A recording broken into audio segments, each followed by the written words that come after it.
There is a lot of uncertainty in the world today. Change is happening at an ever increasing rapid rate, and it has a lot of people nervous and scared. Heck, I'm scared, and I had heard about this coming for quite some time.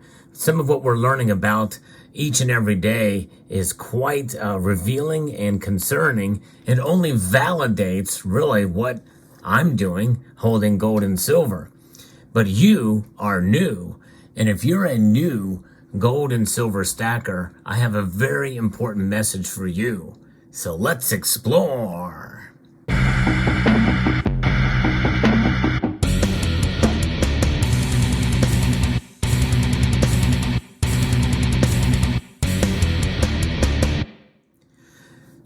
A bullion dealer had wrote in one of their blogs that they are seeing an increasing amount of demand for gold and silver.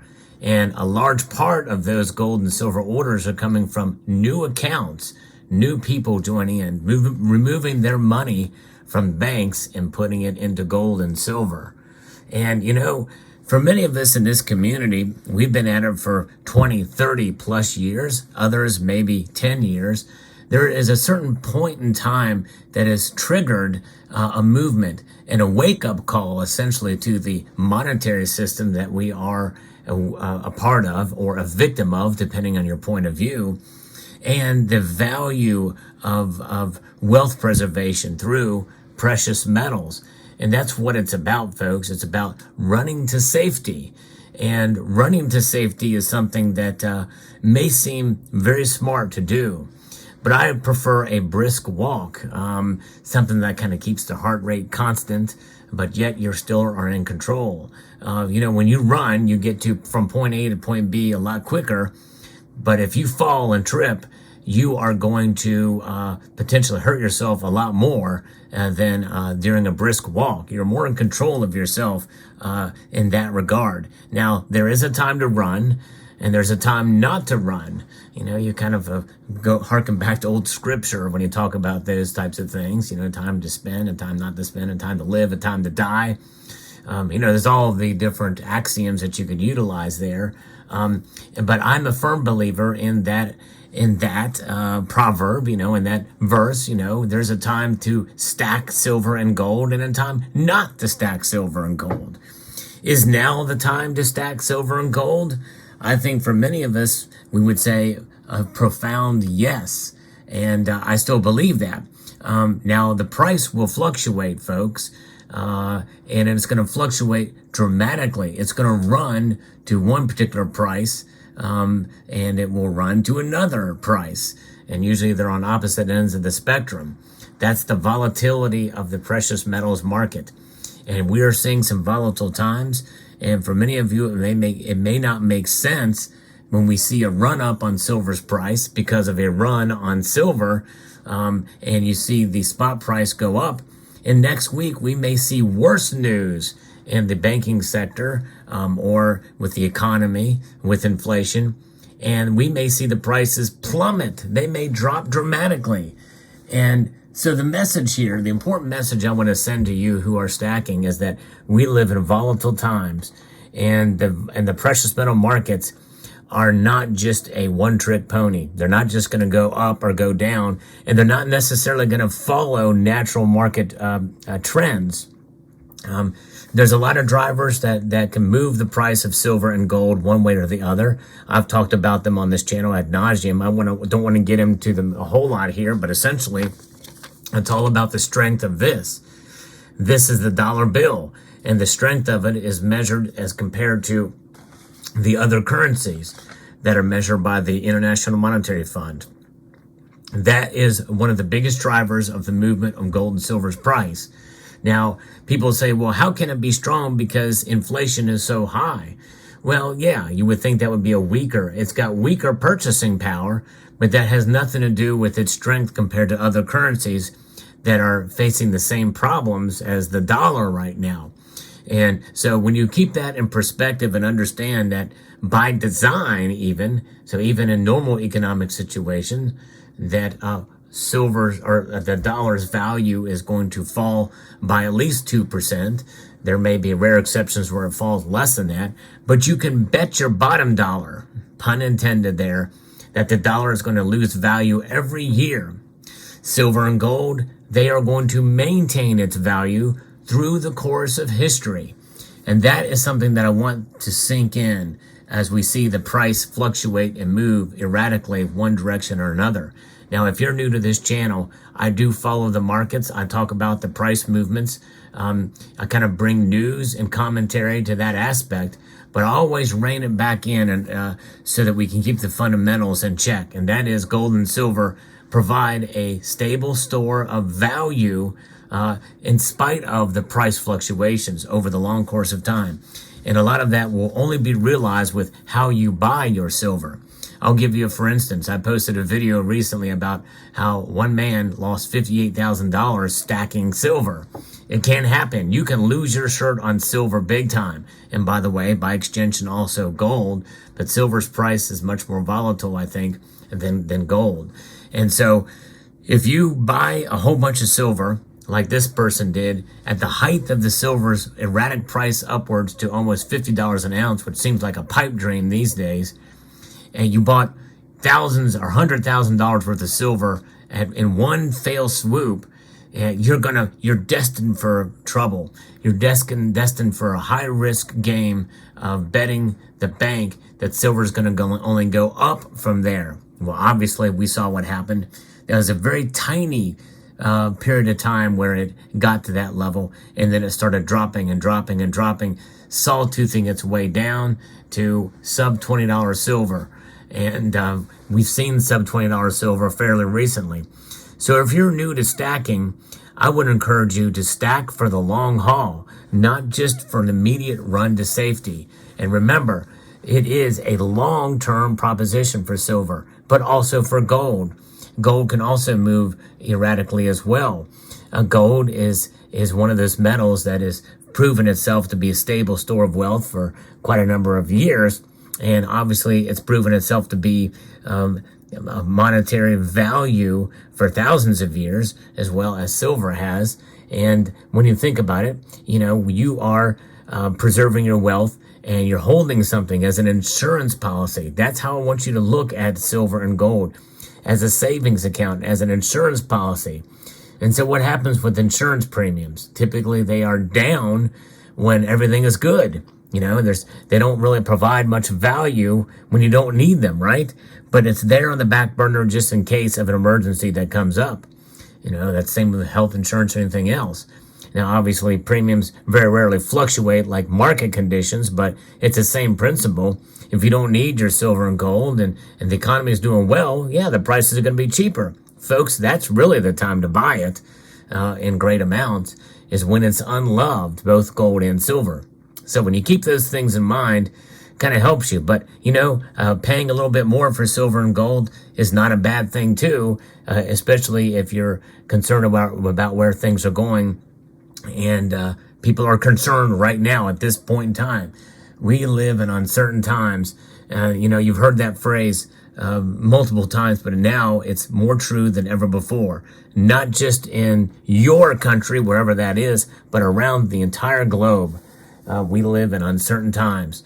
So those are the things to think about and understand. Now, gold and silver, they very well could become a point in time here in the next year. And this is something as well, too, when you have to think about it.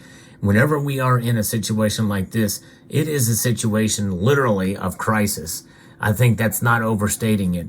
We are in a banking crisis right now. We are in an inflation crisis right now. We are also witnessing geopolitical crisis right now. There's a crisis on three major fronts, and that is weighing on everyone's emotions, and it's weighing, and the emotions drive the markets, and they drive people to make potentially irrational decisions. We want to be as calm, cool, and collective as possible because we don't know what the future holds. And you know what? This may sound silly. This may even sound conspiratorial. But I want to pose this out there, folks. Be prepared for the possibility that things actually return to normal. Let me repeat that. Yes, you heard right. Be prepared for the possibility that in due course, maybe within a year or two, we could see things return to normal. Now, what that new normal will be, I don't know, but let's just say things could stabilize. We could see whatever policy or whatever changes that could actually move us in the right direction instead of the wrong direction in every aspect, and or at least they stave off the crisis until much later down the road. We've seen that happen before. Folks, I remember a time, when I really started paying attention to the markets is about when I first started this channel. I didn't necessarily talk about them as much in some of those early videos, but I did pay attention. And one thing that I saw and paid attention to was how things were headed downhill so fast with all this, what's known as quantitative easing, where the central bankers are printing money and like it's going out of style, just continue printing. And we had 3 rounds of it. And we thought then that it was QE to infinity. That is, this extra printing of money was thought was going to lead to the destruction of our dollar. I made a mistake back then, and I cashed out my IRA and bought gold and silver with it. To this day, I have not fully recovered from that move when you take into account the hit on the taxes and the loss of precious metal spot price and premiums from that time. I still, to this day, have not broken even yet. And all the potential gains I would have had keeping the money in the market at that time. Hindsight is 2020, and so is the pandemic, by the way, 2020, and a lot happened there too we could have learned from as well. That's just it, folks. We staved off disaster during that point in time, somehow, some way, through a miracle in many aspects, but there's also some other fundamentals as far as, a lot of that money went to the stock market, to Wall Street. A lot of that money went overseas. So there was not the velocity of money that would have led to high inflation. We are now seeing the high inflation now from continued government spending that started in the pandemic and continues to this day at an alarming rate. And that being said, the dollar is so strong compared to other currencies out there, and it's so utilized among transactions. Among over 60% of nationwide transactions or national transactions around the world, that this is something that very well could be that the dollar could be too big to fail yet. In other words, too big to fail for right now. I'm not saying it's too big to fail, but I'm saying it may take a while for that to occur or to get into a massive crisis. And I'm also not saying that it couldn't happen, and it couldn't happen very quickly. Things are spiraling, in a sense, out of control in many aspects. The banking sector, geopolitics, and inflation. It wouldn't take much for them to continue that rapid descent or downward move. That's why we're preparing. That's why we have gold and silver. But if you're a new gold and silver stacker, I want to encourage you to look at the whole sea of possibilities that are out there of where things could go and be prepared for either direction. Because a lot of people get really disappointed when we don't see economic collapse and when we don't see the things that we've been preparing for and putting our whole mind, hearts, and soul in. Some people want it and celebrate it and say, let's get it done. Let's, so that they can feel validated. Folks, this is not about us. This is not about our validation. This is about the betterment of humanity, really. We want everybody to succeed. We want all economies. We want things to go back to normal. We have this gold and silver to prepare for the worst, but we also enjoy them as well, too. And, as far as the beauty of the metals. So keep things in perspective here. Really, nobody really wants what everybody fears and what everybody even says is going to happen. And you heard many times people say, this is going to happen, but I hope I'm wrong. Well, we'll see here. This video is not predicting doom and gloom. This video is not predicting picket fences and roses and everything is going to be just fine and dandy like sweet candy or sour candy or whatever kind of candy you like. This video is about preparing for all the possibilities that can be out there. And no matter what happens, you holding gold and silver is the right thing no matter what happens with our economy. And keep that in mind. Be consistent, be persistent, be fiscally responsible. Very important, by the way, is to not overextend yourself and to pay attention to your other financial obligations. Those are first and foremost. You know, I have a saying, or there is a saying out there that says, hey, you should pay yourself first. I say, screw that. Pay your bills first. Pay off your financial obligations first and foremost. Get as much out of debt as possible, and stacking should come next after that, with protecting yourself with precious metals. So there you go. I hope you found this video insightful, educational, and informative. I'd like to extend a multitude of gratitude to all of you for taking the time to watch this important message, and to encourage you to please rate, share, comment, and subscribe.